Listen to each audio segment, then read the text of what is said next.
ನಮಸ್ಕಾರ ನಮಸ್ತೆ ರಮ್ಮ.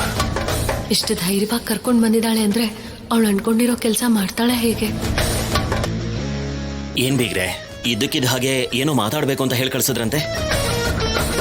ಇವನು ಫೋನ್ ಮಾಡಿ ಆದಷ್ಟು ಬೇಗ ಬನ್ನಿ ಅಂತ ಹೇಳ್ದ. ಇದೇನಿದು, ಶೌರ್ಯ ನಿಮಗೆ ಫೋನಲ್ಲಿ ವಿಷಯ ಹೇಳಿಲ್ವಾ? ಇಲ್ಲ ಮಾವ. ಯಾವ ವಿಷಯನೋ? ಮನೆ ಅಳಿಯನ್ ಬಗ್ಗೆ ಅಪ್ಪ. ಮನೆ ಅಳಿಯನ? ಹೌದಮ್ಮ. ನಾನು ರಾಜಲಕ್ಷ್ಮಿನ ಮದುವೆ ಮಾಡ್ಕೊಂಡು ನಾನು ಅವ್ರ ಮನೆ ಅಳಿಯಾಗಿ ಹೋದ್ರೆ ಒಳ್ಳೇದು ಅಂತ ಹೇಳಿ ಅತ್ತೆ ಮಾವ ಮತ್ತೆ ರಾಜಲಕ್ಷ್ಮಿ ಆಸೆ ಪಡ್ತಾ ಇದ್ದಾರೆ.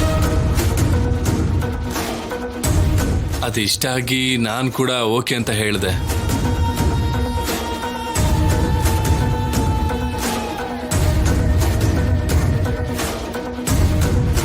ಆದ್ರೆ ನಿಮ್ ಜೊತೆ ಒಂದ್ ಸ್ವಲ್ಪ ಮಾತಾಡ್ಬೇಕು ಅಂತ ಮಾವ ಹೇಳಿದಾಗ, ಅಯ್ಯೋ ನನ್ ಮಾತನ್ನ ಅಪ್ಪ ಅಮ್ಮ ಒಪ್ತಾರೆ, ಅದ್ರಲ್ಲಿ ಯಾವ್ದೇ ಡೌಟ್ ಇಲ್ಲ ಅಂದಾಗ ಮಾವ ನಿಮ್ ಜೊತೆ ಒಂದ್ಸಲ ಮಾತಾಡ್ಬೇಕು ಅಂತ ಹೇಳಿದ್ರು. ಮನೆ ಅಳಿಯಾಗಿ ಹೋಗೋದಕ್ಕೆ ನಿಮ್ಮಿಬ್ರಿಗೂ ಓಕೆ ಅಂತ ಮಾವಂಗ್ ನೀವ್ ಹೇಳ್ಬಿಟ್ರೆ ಬಂದ್ ಕೆಲ್ಸ ಆಗುತ್ತೆ. ಇವಾಗ ನಿರ್ಧಾರ ನಿಮ್ ಕೈಯಲ್ಲೇ ಇದೆ. ನಿಮ್ ಮಗನ್ನ ಕಾಪಾಡ್ಕೊಳ್ತಿರೋ ಕಳ್ಕೊಳ್ತಿರೋ ನಿಮ್ ಇಷ್ಟ.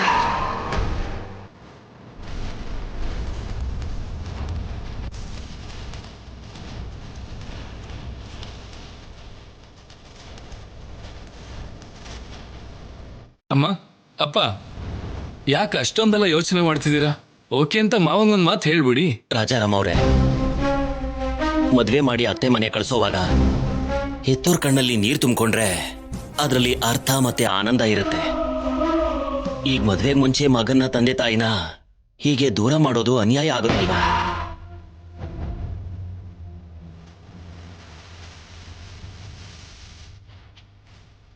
ಅಪ್ಪ, ಏನ್ ಮಾತಾಡ್ತಿದ್ಯಾ ನೀನು? ಅವ್ರು ಸರಿಯಾಗಿ ಮಾತಾಡ್ತಿದಾರ್ ಕಣೋ, ನೀನ್ ಅಡ್ಡಿ ಮಾಡ್ಬೇಡ. ಮನೆ ಅಳಿ ಆಗೋದಿಕ್ಕೆ ನಮ್ಮ ಮಗ ಏನೋ ಸಂತೋಷದಿಂದ ಒಪ್ಕೊಂಡಿರ್ಬೋದು, ಆದ್ರೆ ನಾವು ಒಪ್ಕೊಳ್ಳಲ್ಲ.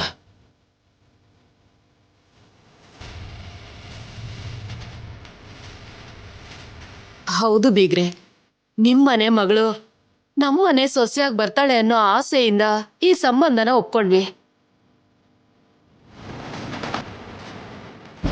ಆದ್ರೆ ನಮ್ಮ ಮಗ ನಿಮ್ಮನೆಗೆ ಮನೆ ಅಳಿಯಾಗಿ ಬರ್ಬೇಕು ಅಂದ್ರೆ ನಾವು ಖಂಡಿತ ಒಪ್ಪೋದಿಲ್ಲ. ಒಪ್ಕೊಳ್ದೇ ಇದ್ರೆ ಈ ಮದ್ವೆ ನಡೆಯಲ್ಲ.